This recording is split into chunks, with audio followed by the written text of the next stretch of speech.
Oh, hey, good morning. Good Scott morning. Steen here. Hey, hi, Steve. Nice to see you. Uh, I'm the executive director for Slow Food in the Tetons, and we're a chapter of an international and national organization. Awesome. Yeah, we've been working with you for some time now. Yeah, it's been, well, I try to look back, but it's been quite a while, maybe almost 10 years, but we've had a pretty great partnership over the years. It's been a lot of fun watching it evolve and change. 100%. And, each summer going to Bristol Bay and harvesting these wild Alaskan salmon and bringing them back, having relationships with folks like you and the people in the, Tetons. It brings a lot of joy to be able to harvest those fish, bring them back, and then sell them and, fill people's freezers with wild sockeye that you're really proud to produce. And um, it also, simplifies the food chain and the supply chain. So getting it direct from the fishermen into the customer hands, like when we're there at the pickup, you can just see the excitement in the customers as they're grabbing their box for their spring stock up, and off they go. So they have a freezer full of salmon. Yeah, yeah. You showing up in Jackson, in our community, flying, driving trucks through blizzards, whatever it is, and showing up with this giant truck that we got to find the ice, we got to find where it parks, we got to it's this big diesel thing. It's pretty wild operation, but we always make it work. And then we show up on the morning of the stock up, whether it's at our online marketplace pickup or at our event called the Farm to Fork Festival, and we put the tables out, the banners out, the brochures out, and then all of a sudden people are just wanting to talk to who? Not me, Steve. They want to ask you questions. They want to learn all about what you do and all about the fish that they're buying. They're so excited about it. I love that direct relationship that you get to have with those customers. Yeah, no, you need that as a fisherman too, because it gets you through the rough weather days, when you're out there getting your oh, almost used a bad word, but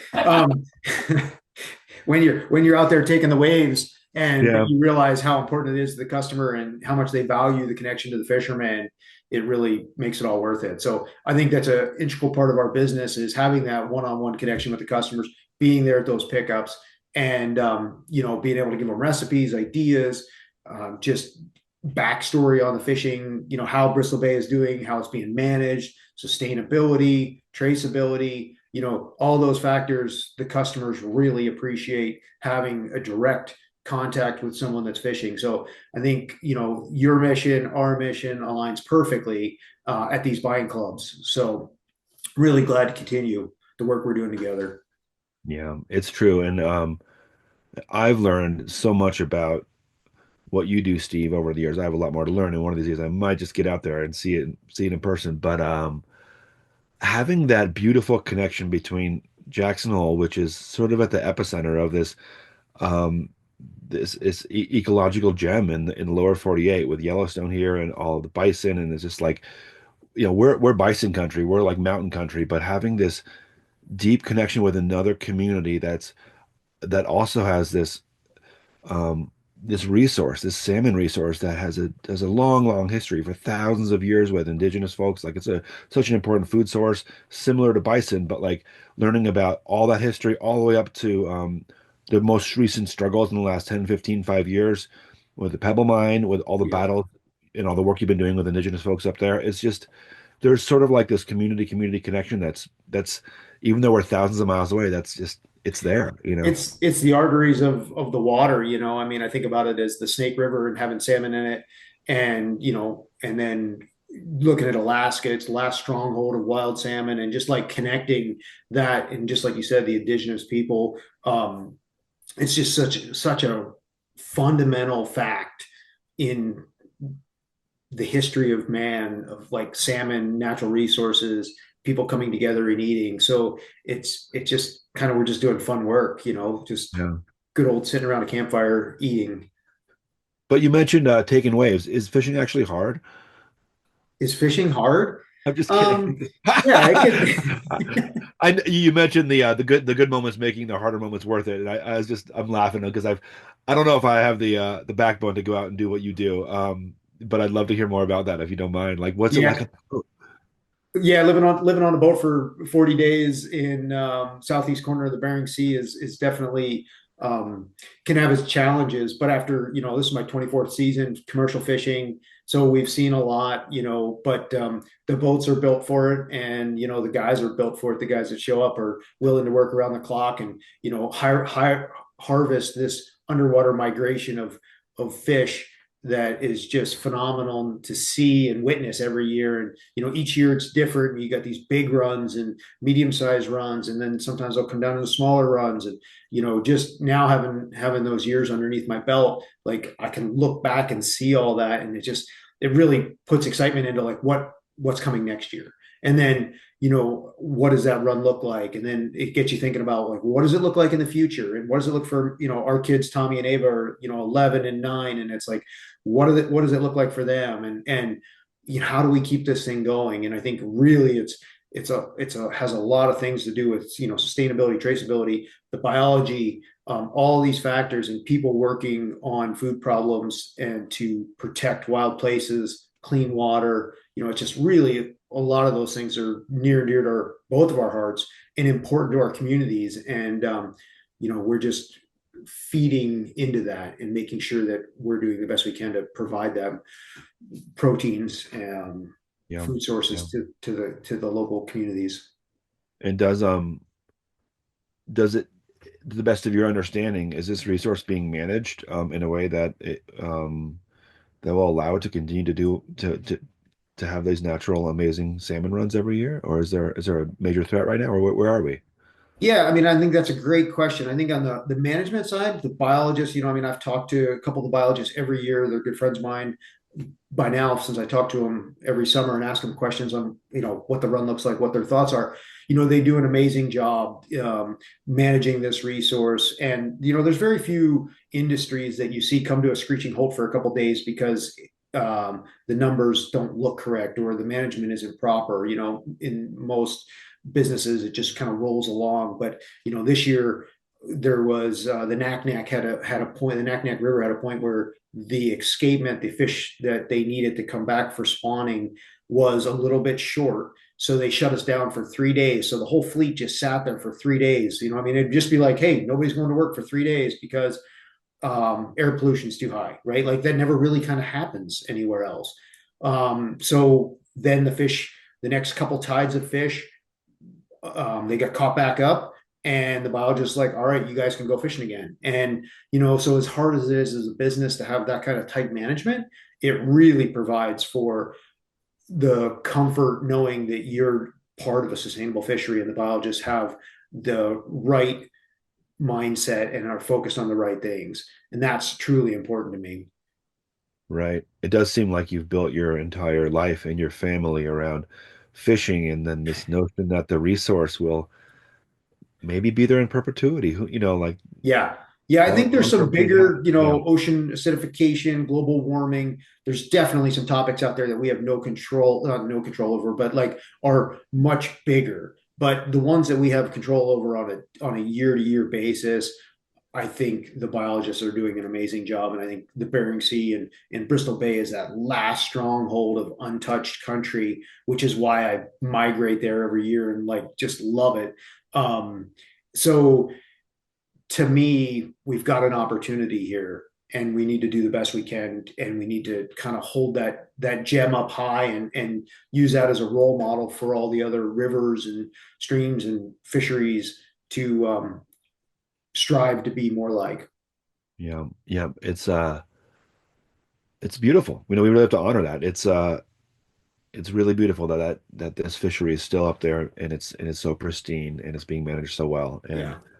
it just, and then we're so lucky here in Jackson to know you, and there's other fishermen that we work with sometimes as well, but to have this deep connection to that resource. And I keep calling it a resource, but it's so much more than a resource. It's a living ecosystem with people for thousands of years. I don't like to call it a resource, even though that's sort of the scientific name, but That's a good point. yeah, it's way more than that. And It's the food web, right? It's a food web that's between wildlife, the bears and the eagles enjoying it, to the other fish that are in the rivers eating the eggs, to the people that are harvesting them and using them. for human consumption. Just so many ways, and that's what fascinates me about wild salmon is like, they make this epic journey and migrate out of the rivers at 1 or 2 years of age, go to the ocean for 1 to 3 years, circumnavigate the North Pacific, and then come back to the river of origin and spawn and die. Like, it's just so powerful and amazing to witness. So like, I mean, some days I don't care if I get paid to go fishing. Like, I just want to go Yeah. witness it. I Yeah. want to be there. I Yeah. want to, see that journey. Yeah. Yeah, my relationship with water and rivers and fish has changed a lot over the last 10 years as well, and it's probably brought us closer together. But my wife is the Wyoming director for Trout Unlimited, and so we we also are building our lives in some way around fish and around water and rivers, and what she does is her work is trying to reestablish migration corridors for trout, in our ecosystem and all over Wyoming and beyond. And going out fishing every once in a while, you get to this amazing deep canyon where there's nobody there, and you're with a few friends, and an eagle flies over, and you got a trout on the line, and you just stop for a minute, after you release it, and it just takes your breath away. Like fish are magic, man. Like I'm learning this. I know you probably have always known this, but I'm like the connection with fish is it's happening over here. It's beautiful. Yeah, it's the noise that the water brings and the fish. Those two things are just like magic. And I think we need more of it, and we need more people to honor that and protect, and just see it. And one of the people are like, are we over harvesting the fish? And one of the great things about using or harvesting fish and putting value to them is it then puts value to the resource and protecting the ecosystem that they're in. Yeah. So that's why at Bristol Bay we've really focused, and we give back 1% to the planet, and then we've built these relationships with Slow Foods where we're giving back 5%, and we just really value that, Yeah. and we value everybody's kind of contributions to the food web and the ecosystem. And is that something that you've kind of that sense of value, have you developed that over time, or is that why you originally started doing this and dedicating your life to this? What's your backstory there? Yeah, my backstory is a forestry grad out of Penn State, and so I've got a natural resource background. But I've always been. My father was a custom butcher, so I grew up butchering, and had a butcher shop in our backyard. So food has always been of high value, and then we've always spent a lot of time in the outdoors, hunting and fishing. And so, to me, combining all those together and then giving a young man the opportunity to go to Alaska and experience the wilderness and commercial fish, like, it's just evolved from that.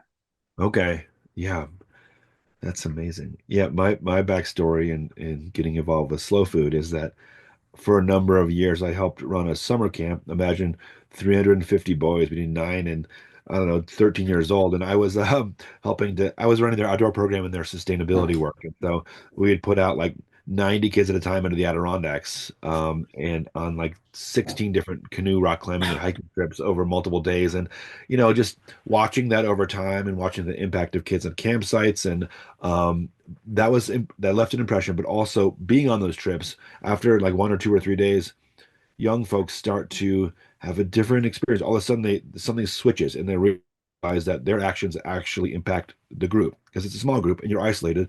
And if you burn dinner for everybody, no one gets dinner. It's that kind of thing. And so I was more and more of these lessons like that were coming up, and I was just really, really in awe of how much young folks can learn when they get outside in small groups and when they Right. experience these um these beautiful places, in a meaningful way.